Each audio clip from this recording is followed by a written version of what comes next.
Hello दोस्तों, आप सभी का स्वागत है आपके अपने परिवार द लॉजिकल साइंस में। मैं हूं आलोक सिंह आतिश और उम्मीद करते हैं कि आप सभी अच्छे होंगे और आपका जो लोक आस्था का पर्व है वो पूरी तरह से कंप्लीट हो चुका होगा और आप सभी अपने पुराने रूटीन में लौट आए होंगे और आज से हम लोग अपने क्लास को भी कंटिन्यू करेंगे।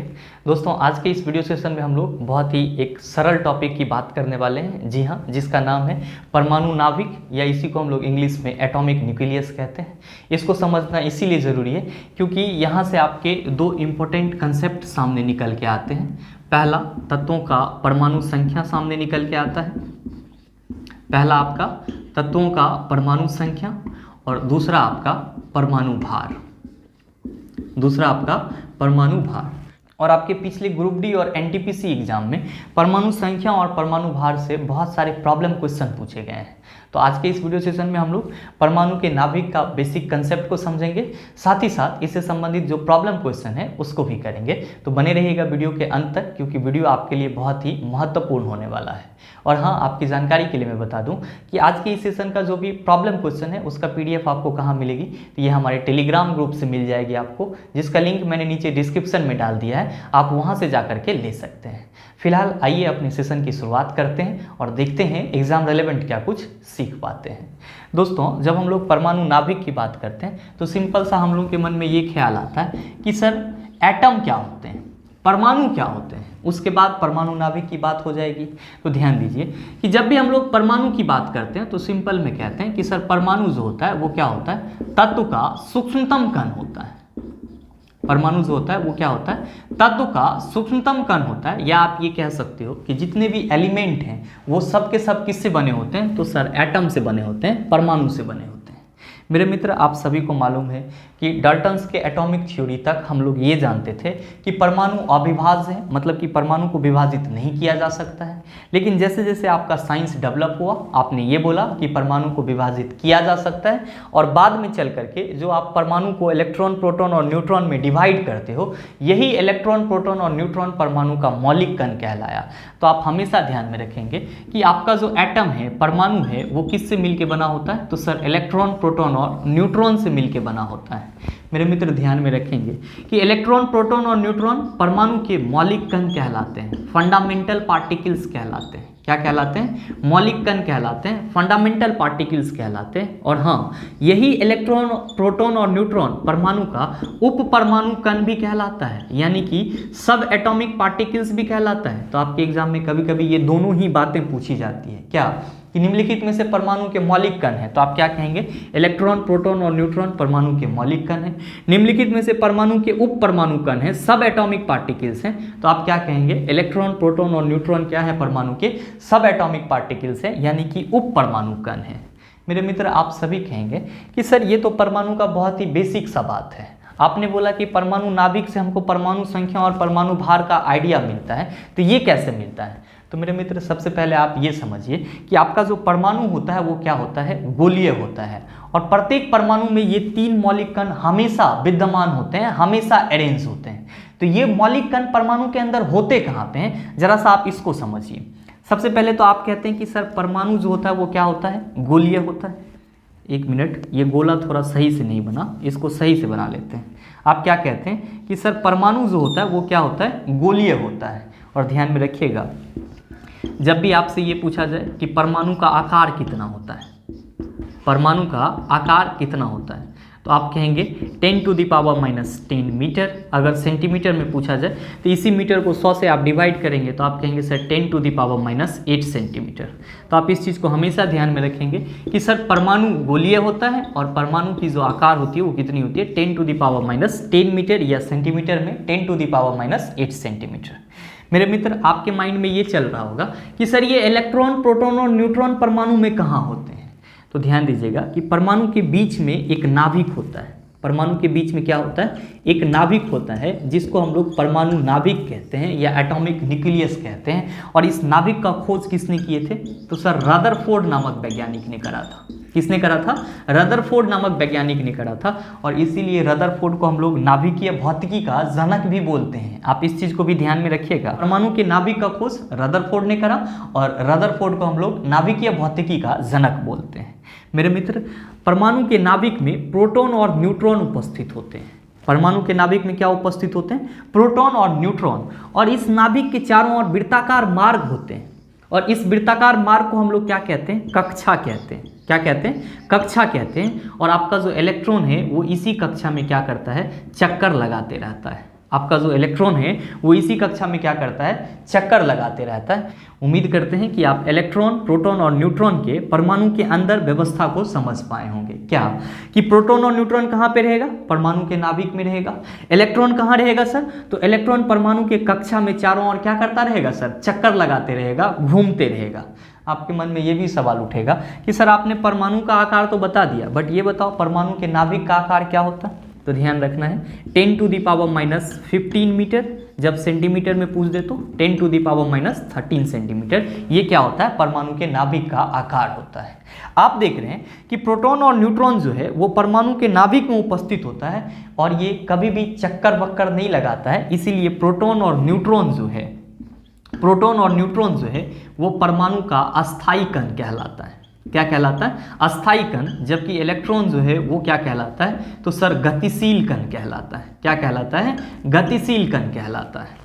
आप कहेंगे कि सर इसका मतलब ये हुआ कि जितने भी परमाणु हैं वो सब के सब कैसे होंगे? तो सब के सब गोलीय होंगे, और उसके बीच में क्या पाया जाएगा? नाभिक पाया जाएगा, जिसमें परमाणु के अस्थायी कण यानी कि प्रोटॉन और न्यूट्रॉन होंगे, और इलेक्ट्रॉन जो है वो परमाणु के कक्षा में चारों ओर चक्कर लगाते रहेंगे।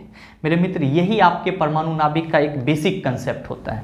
जब आप इसको समझ पा रहे हैं तो आप इतना तो जरूर समझ पा रहे होंगे कि प्रत्येक परमाणु में क्या होगा? प्रोटॉन, न्यूट्रॉन, इलेक्ट्रॉन, ये तीनों चीज होगा। ध्यान रखिएगा, प्रत्येक में नहीं होगा।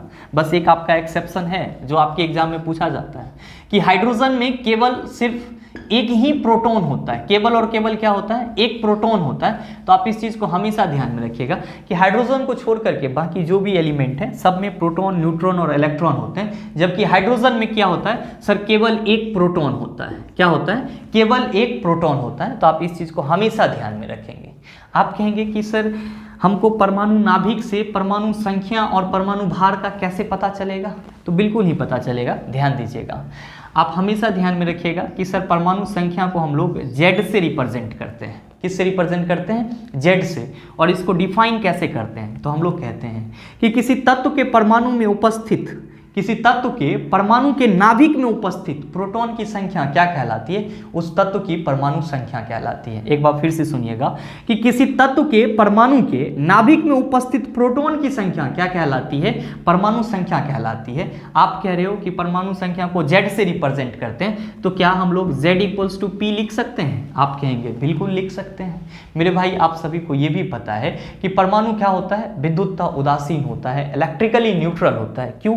क्योंकि परमाणु में जितना इलेक्ट्रॉन होता है उतना ही प्रोटॉन होता है। तो आप कहेंगे कि सर आप कह रहे हैं कि परमाणु संख्या प्रोटॉन की संख्या के बराबर है, और फिर कह रहे हैं परमाणु विद्युतता उदासीन होता है, इसका मतलब कि प्रोटॉन और इलेक्ट्रॉन बराबर होता है। ऑब्वियसली सर, आप Z = P = E भी लिख सकते हो। मतलब आप ये कह सकते हो कि सर परमाणु संख्या इक्वल टू प्रोटॉन की संख्या, और प्रोटॉन की संख्या किसके बराबर होती है?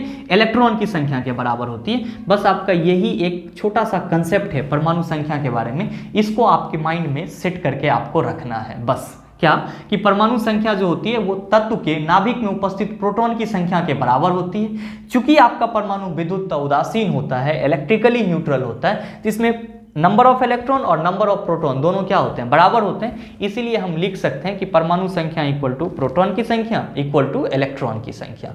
ये आपका एक छोटा सा कंसेप्ट है। ध्यान में रखिएगा कि जब हम लोग परमाणु भार की बात करते हैं तो सर इसको हम लोग A से रिप्रेजेंट करते हैं।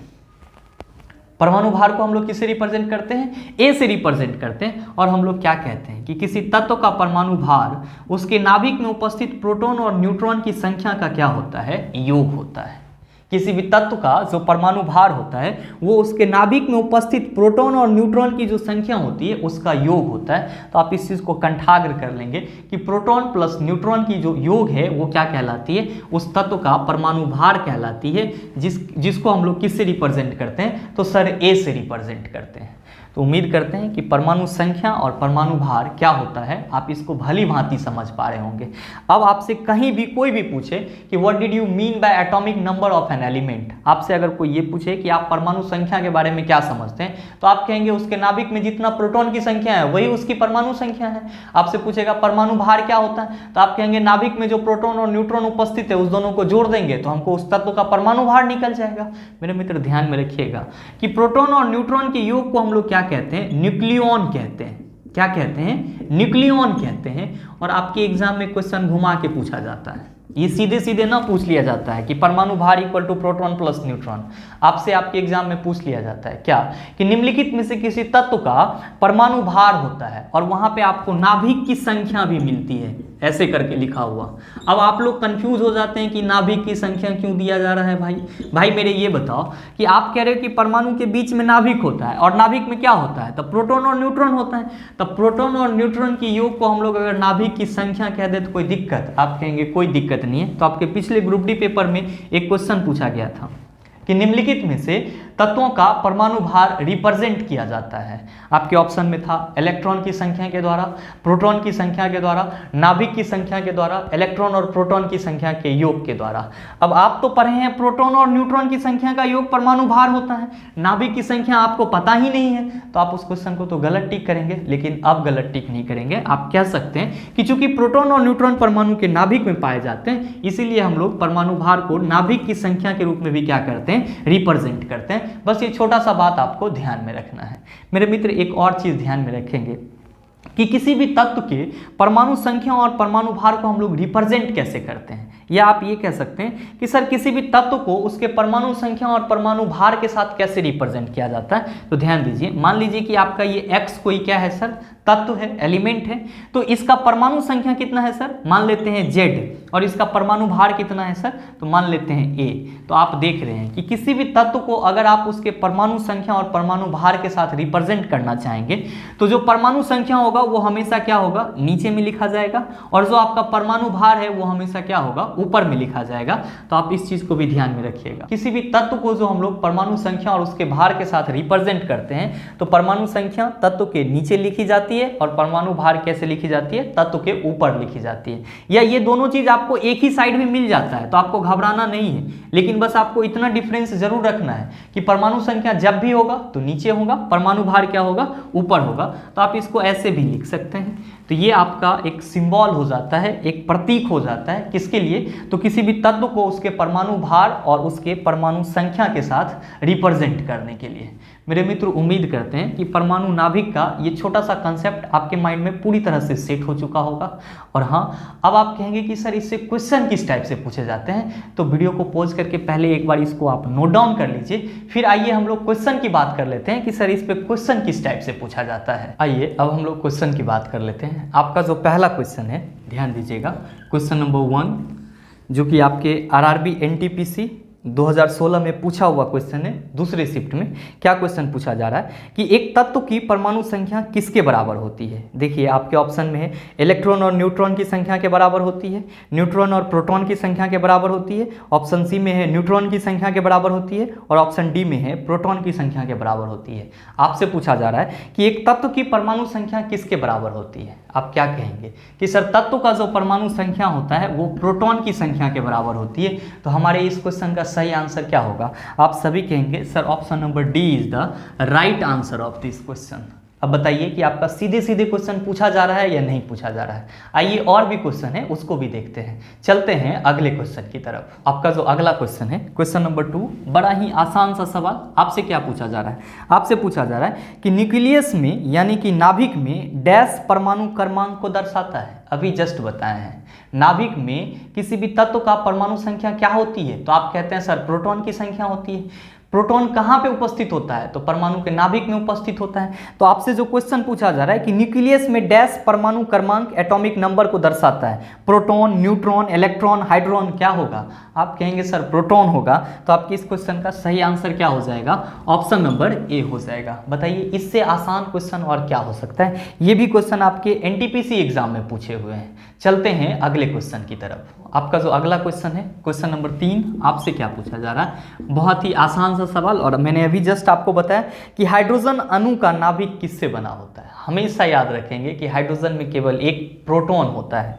तो आपका जो क्वेश्चन पूछा जा रहा है कि हाइड्रोजन अणु का नाभिक किससे बना होता है, केवल एक प्रोटॉन, प्रोटॉन न्यूट्रॉन और इलेक्ट्रॉन, 2 इलेक्ट्रॉन और 1 प्रोटॉन, इसमें से कुछ भी नहीं होता। आप क्या कहेंगे? सर ऑप्शन नंबर ए सही है। क्यों? क्योंकि अभी आपने बताया कि हाइड्रोजन में क्या होता है, केवल और केवल एक प्रोटॉन होता है। चलते हैं अगले क्वेश्चन की तरफ। आपका जो अगला सवाल है क्वेश्चन नंबर 4, आपसे क्या पूछा जा रहा है? बहुत ही आसान सा सवाल आपसे पूछा जा रहा है कि पोटेशियम की परमाणु संख्या 19 है और इसकी द्रव्यमान संख्या 39 है, इसके परमाणु में न्यूट्रॉन की संख्या डैश होगी। इसी तरह के क्वेश्चन आपसे पूछे जाते हैं और ये भी क्वेश्चन आपके ग्रुप डी पेपर में आया हुआ है। क्या पूछा जा रहा है कि पोटेशियम की परमाणु संख्या, आपके पोटेशियम का परमाणु संख्या कितना है? 19 है, और फिर कहा जा रहा है कि इसकी द्रव्यमान संख्या कितनी है? 39 है। मतलब क्या कि Z = 19 है और आपका जो A है यानी कि द्रव्यमान संख्या वो कितना है? 39 है। और आपसे पूछा जा रहा है कि N न्यूट्रॉन की संख्या इक्वल टू क्या होगी? न्यूट्रॉन की संख्या इक्वल टू व्हाट? आपसे ये पूछा जा रहा है। बड़ा ही आसानी से बनाइएगा आप इसको। कैसे? तो आप सभी को मालूम है कि सर द्रव्यमान संख्या इक्वल टू क्या होता है? तो प्रोटॉन की संख्या प्लस न्यूट्रॉन की संख्या। द्रव्यमान संख्या इक्वल टू क्या होता है सर? प्रोटॉन की संख्या प्लस न्यूट्रॉन की संख्या। आप कहेंगे हमारे क्वेश्चन में तो प्रोटॉन की संख्या मालूम ही नहीं है। अरे भाई, यहाँ पे आप कह रहे हो कि परमाणु संख्या जो होती है वो प्रोटॉन की संख्या के बराबर होती है। परमाणु की जो संख्या होती है वो P की संख्या यानी कि प्रोटॉन की संख्या के बराबर होती है। तो यहाँ पे जो आपको परमाणु संख्या दिया हुआ है 19, ये मुंह देखने के लिए तो नहीं दिया हुआ है, ये तो ये बता रहा है ना कि सर इस परमाणु में टोटल नंबर ऑफ प्रोटॉन कितने हैं? 19। क्यों? क्योंकि परमाणु संख्या किसके बराबर होती है? प्रोटॉन की संख्या के बराबर होती है। तो चलिए, आपका एटॉमिक मास कितना दिया हुआ है? आप कहेंगे सर 39 दिया हुआ है और क्वेश्चन में प्रोटॉन की संख्या भी 19 दिया हुआ है। हमसे पूछा जा रहा है न्यूट्रॉन, तो 39 - 19 कितना हो जाएगा? आप कहेंगे सर हमारे इस क्वेश्चन का सही आंसर क्या हो जाएगा? 20 हो जाएगा, यानी कि 20 न्यूट्रॉन होंगे। तो आप बताइए कि सही ऑप्शन क्या होगा? आप सभी कहेंगे सर ऑप्शन नंबर ए हो जाएगा। बस आपको क्वेश्चन इसी टाइप के मिलते हैं, बस थोड़ा सा आपको यहाँ पे माइंड को सेट करके रखना है कि परमाणु संख्या प्रोटॉन की संख्या के बराबर होती है। तो जहां भी परमाणु संख्या दिया हुआ है तो समझ लीजिए कि प्रोटॉन की संख्या दिया हुआ है, और जहां भी आपको परमाणु संख्या दिया हुआ है तो आप ये भी समझ लीजिए कि आपको इलेक्ट्रॉन की भी संख्या दिया हुआ है। क्यों? क्योंकि आपने जस्ट देखा है कि Z = P = E होता है, यानी कि परमाणु संख्या प्रोटॉन की संख्या के बराबर, प्रोटॉन की संख्या इलेक्ट्रॉन की संख्या के बराबर। अगर आपसे ये पूछ दिया जाए कि आपके इस पोटेशियम में टोटल नंबर ऑफ इलेक्ट्रॉन कितने हैं, तो आप क्या कहेंगे? Sir total number of electron भी कितना होगा? 19 ही होगा। क्यों? क्योंकि परमाणु में प्रोटॉन और इलेक्ट्रॉन क्या होते हैं? बराबर होते हैं। चलते हैं अगले क्वेश्चन की तरफ। आपका जो अगला क्वेश्चन है क्वेश्चन नंबर 5, बड़ा ही आसान सा सवाल। आपसे क्या पूछा जा रहा है? आपसे पूछा जा रहा है कि कार्बन परमाणु के बारे में 6-12 से क्या निष्कर्ष निकाला जा सकता है? भाई मेरे, यहाँ पे आपको कार्बन 6-12 दिया हुआ है और आपको कहा जा रहा है कि इससे आप क्या निष्कर्ष निकाल सकते हैं। आपके ऑप्शन में है इसमें 12 न्यूट्रॉन और 6 इलेक्ट्रॉन है, इसमें 12 प्रोटॉन और 6 न्यूट्रॉन है, इसमें 6 प्रोटॉन और 12 न्यूट्रॉन है, इसमें 6 न्यूट्रॉन और 6 प्रोटॉन है। आप इससे क्या निष्कर्ष निकाल सकते हैं? तो आप ये निष्कर्ष निकाल सकते हैं कि सर इसमें टोटल नंबर ऑफ इलेक्ट्रॉन कितना है, टोटल नंबर ऑफ प्रोटॉन कितना है और टोटल नंबर ऑफ न्यूट्रॉन कितना है। तो मेरे भाई आप सभी कहेंगे कि सर ये नीचे में है, इसका मतलब ये हुआ कि ये कार्बन की परमाणु संख्या है। क्योंकि अभी जस्ट मैंने आपको बताया है कि किसी भी तत्व को जब उसके परमाणु संख्या और परमाणु भार के साथ हम लोग लिखते हैं तो परमाणु संख्या को हमेशा नीचे लिखते हैं जबकि परमाणु भार को ऊपर लिखते हैं। तो ये आपका जो कार्बन है इसका परमाणु संख्या कितना है सर? 6। आपको मालूम है कि परमाणु संख्या प्रोटॉन की संख्या के बराबर होती है। तो यहाँ पे टोटल प्रोटॉन आपका कितना है सर? 6। प्रोटॉन की संख्या इलेक्ट्रॉन की संख्या के बराबर होती है, तो इलेक्ट्रॉन आपका कितना है? 6। आप देख रहे हैं कि यहाँ पे कार्बन परमाणु का एटॉमिक मास कितना दिया हुआ है? 12। तो आपको मालूम है कि सर A = क्या होता है? तो आप कहते हैं P + N होता है। तो भाई मेरे A का वैल्यू कितना है, यानी कि परमाणु द्रव्यमान कितना है? 12। प्रोटॉन आपका कितना है? 6। न्यूट्रॉन कितना हो जाएगा? तो आप कहेंगे सर 12 में से 6 को घटा दीजिए तो मेरा न्यूट्रॉन = कितना हो जाएगा? 6। मतलब इससे ये निष्कर्ष निकल रहा है कि इस परमाणु में प्रोटॉन 6 है और न्यूट्रॉन कितना है? 6 है। तो आप बताइए कि आपकी इस क्वेश्चन का सही आंसर क्या हो जाएगा? आप सभी कहेंगे sir option number D is the right answer of this question. बताइए, अब इससे आसान सवाल और कोई आपसे पूछा जा सकता है क्या? बिल्कुल भी नहीं पूछा जा सकता। बस जरूरत होती है कुछ इंपॉर्टेंट कंसेप्ट की, छोटे छोटे कंसेप्ट की, जो आपके माइंड में हमेशा हमेशा के लिए रहे और उससे संबंधित जब भी आपसे सवाल पूछा जाए उसका आप सटीकता से जवाब दे पाओ, यही पढ़ाई का मेन वैल्यू होता है। आइए कुछ और भी क्वेश्चन है उसको भी देखते हैं। चलते हैं अगले क्वेश्चन की तरफ। आपका जो अगला सवाल है क्वेश्चन नंबर 6, बड़ा ही आसान सा सवाल। आपसे क्या पूछा जा रहा है कि निम्नलिखित में से किसे एक तत्व के भार की तुलना में एक मूल विशेषता माना जाता है। मेरे मित्र हमेशा याद रखिएगा कि किसी भी तत्व का जो परमाणु संख्या होता है वो उसका मूल विशेषता होता है। किसके अपेक्षा सर? परमाणु भार के अपेक्षा। क्यों? क्योंकि आप लोग जो आधुनिक आवर्त सारणी अभी पढ़ रहे हैं उसमें किसी भी तत्व का जो सर्वाधिक या आप कह सकते हैं कि सबसे इंपॉर्टेंट गुण क्या माना गया है, तो उस तत्व का परमाणु संख्या माना गया है। और आपका आधुनिक आवर्त सारणी तत्वों के परमाणु क्रमांक यानी कि परमाणु संख्या पे ही आधारित है। तो आपसे जो क्वेश्चन पूछा जा रहा है कि निम्नलिखित में से किसे एक तत्व की भार की तुलना में एक मूल विशेषता माना जाता है, तो आप सभी कहेंगे सर परमाणु क्रमांक को भार की तुलना में मूल विशेषता माना जाता है। तो आपके इस क्वेश्चन का सही आंसर क्या हो जाएगा? आप सभी कहेंगे sir option number D is the right answer of this question. मेरे मित्र आपके ऑप्शन में एवोगाड्रो संख्या भी है, तो आप सभी को मालूम है 6.022 इंटू 10 टू द पावर 23 को क्या कहते हैं? एवोगाड्रोस कांस्टेंट कहते हैं। ध्यान में रखिएगा कि आपको मैंने परमाणु का आकार बताया है 10 टू द पावर -10 मीटर। आपके एग्जाम में कभी ये पूछ लिया जाता है कि परमाणु की त्रिज्या कितनी होती है, तो जब भी आपसे परमाणु की त्रिज्या पूछी जाए तो आप कहिएगा 10 टू द पावर -10 मीटर, क्योंकि ये दोनों ही रूप में क्वेश्चन पूछा जाता है, तो आपको घबराने की कोई जरूरत नहीं है। चलते हैं अगले क्वेश्चन की तरफ। आपका जो अगला क्वेश्चन है क्वेश्चन नंबर 7, बड़ा ही आसान सा सवाल। आपसे पूछा जा रहा है कि फ्लोरीन 919 में न्यूट्रॉन, प्रोटॉन और इलेक्ट्रॉन की संख्या लिखे। बताइए इससे इजी सवाल क्या होगा? फ्लोरीन 919 है, तो आप कहेंगे सर ये तो परमाणु संख्या हो गया फ्लोरीन का। तो जब परमाणु संख्या फ्लोरीन का 9 है तो इसमें टोटल प्रोटॉन कितना होगा? 9। काहे? परमाणु संख्या प्रोटॉन की संख्या के बराबर होती है। अगर प्रोटॉन 9 है तो इलेक्ट्रॉन कितना होगा? 9 ही होगा। आप कहेंगे कि सर यहाँ पे न्यूट्रॉन कैसे पता चलेगा? तो आप देख रहे हैं कि फ्लोरीन का परमाणु भार कितना दिया हुआ है सर? 19 दिया हुआ है। तो आपको मालूम है A = P + N होता है। तो मेरे भाई 19 = क्या हो जाएगा? प्रोटॉन की संख्या कितनी है? 9 प्लस क्या हो जाएगा? N। तो 19 - 9 = N। आप कहेंगे सर न्यूट्रॉन = 10 हो जाएगा। तो आपके इस परमाणु में इलेक्ट्रॉन कितने हैं? 9। प्रोटॉन कितने हैं? 9। न्यूट्रॉन कितने हैं? 10। तो आपकी इस क्वेश्चन का सही आंसर क्या हो जाएगा? देखिए कहाँ पे है। तो आपके पहले ऑप्शन में है 10 प्रोटॉन 10 इलेक्ट्रॉन और 9 न्यूट्रॉन, बिल्कुल गलत है। दूसरे ऑप्शन में है 9 प्रोटॉन 9 इलेक्ट्रॉन 9 न्यूट्रॉन, ये भी बिल्कुल गलत है। तीसरे ऑप्शन में है 9 प्रोटॉन 9 इलेक्ट्रॉन और फिर आपका 10 न्यूट्रॉन। आपके इस क्वेश्चन का सही आंसर क्या होगा? Option number C. क्या होगा? Option number C. चलते हैं अगले क्वेश्चन की तरफ। आपका जो अगला सवाल है क्वेश्चन नंबर 8, आपसे क्या पूछा जा रहा है? आपसे पूछा जा रहा है कि एक परमाणु की परमाणु संख्या क्या होती है जिसमें 10 प्रोटॉन और 11 न्यूट्रॉन होते हैं? बात कर लीजिए आप ही, क्या होगा? आप सभी कहेंगे सर 10 ही होगा। क्यों? क्योंकि परमाणु संख्या प्रोटॉन की संख्या के बराबर होती है। क्वेश्चन में पहले से कह रहा है कि सर प्रोटॉन की संख्या 10 है तो परमाणु संख्या क्या होगी? 10 ही होगी। तो आपकी इस क्वेश्चन का सही answer sir option number B हो जाएगा। मेरे मित्र आपको किसी भी टॉपिक का अगर कंसेप्ट सही से मालूम रहता है तो उस टॉपिक से संबंधित जो क्वेश्चन मिलते हैं मेरे ख्याल से आप उसका जवाब सटीकता से दे पाते हो। अगर आपको कंसेप्ट नहीं मालूम रहता है तो फिर आप लोग कंफ्यूज होते रहते हैं। तो मेरे ख्याल से जिस टॉपिक को भी पढ़ें उसके पूर्ण कंसेप्ट को समझें, फिर उसके बाद उससे संबंधित सवाल करें, आपके लिए ज़्यादा बेनिफिशियल होगा। चलते हैं अगले क्वेश्चन की तरफ। आपका जो अगला सवाल है क्वेश्चन नंबर 9, आपसे क्या पूछा जा रहा है? आपसे पूछा जा रहा है कि एक तत्व के नाभिक में 10 प्रोटॉन और 17 न्यूट्रॉन उपस्थित हैं, उसकी द्रव्यमान संख्या क्या होगी? बताइए। एकदम हाथ ऊपर उठा करके आप लोग जवाब दीजिएगा 27। काहे? तो द्रव्यमान संख्या = होता है प्रोटॉन प्लस न्यूट्रॉन। आपके क्वेश्चन में कहा जा रहा है कि 10 प्रोटॉन है और 17 को न्यूट्रॉन है, कितना हो जाएगा? 27 हो जाएगा। आपके इस क्वेश्चन का सही आंसर ऑप्शन नंबर बी हो जाएगा। चलते हैं अगले क्वेश्चन की तरफ। आपका जो अगला सवाल है क्वेश्चन नंबर 10, आपसे क्या पूछा जा रहा है? आपसे पूछा जा रहा है कि एक तत्व के समस्थानिक की द्रव्यमान संख्या 298 है, यदि उसके नाभिक में 189 न्यूट्रॉन है तो उसकी परमाणु संख्या क्या होगी? मेरे भाई आपसे पूछा जा रहा है कि कोई तत्व है जिसका समस्थानिक है, उसका द्रव्यमान संख्या 298 है। उसका द्रव्यमान संख्या कितना है?